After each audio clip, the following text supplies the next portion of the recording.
ધોરણ 10 અને 12ની સીબીએસઈ બોર્ડની પરીક્ષાનો આજથી પ્રારંભ. ધોરણ 10માં ગણિત સ્ટાન્ડર્ડ અને ગણિત બેઝિકનું પેપર. ગુજરાતમાંથી 80,000 તો દેશભરના 44 લાખ વિદ્યાર્થીઓ આપશે પરીક્ષા. કીડિયા બેટ પર ભભૂકેલી આગને લઈ તપાસ તેજ. તપાસમાં કોઈ ગુનાહિત પ્રવૃત્તિ ન મળી હોવાનું ખુલ્યું. સૂકા ઘાસમાં આગ લાગી હોવાની શક્યતા. એસીપી કક્ષાની અધિકારીઓને સોંપાઈ તપાસ. હોળી ધૂળેટીના તહેવારને લઈ જીએસઆરટીસી દોડાવશે એક્સ્ટ્રા બસો. અમદાવાદ એસટી ડિવિઝનનું 200 થી વધુ એક્સ્ટ્રા બસો દોડાવવાનું આયોજન. ગીતા મંદિર, રાણી કૃષ્ણનગર, બાપુનગર અને નહેરુનગરથી ઉપડશે બસ.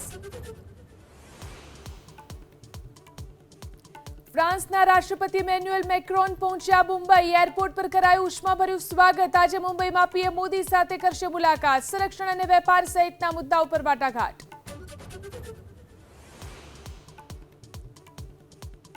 આજે વર્ષ 2026નું પહેલું સૂર્યગ્રહણ. ભારતીય સમય મુજબ ગ્રહણ બપોરે 3:26 શરૂ થશે. ભારતમાં નહીં જોવા મળે સૂર્યગ્રહણ.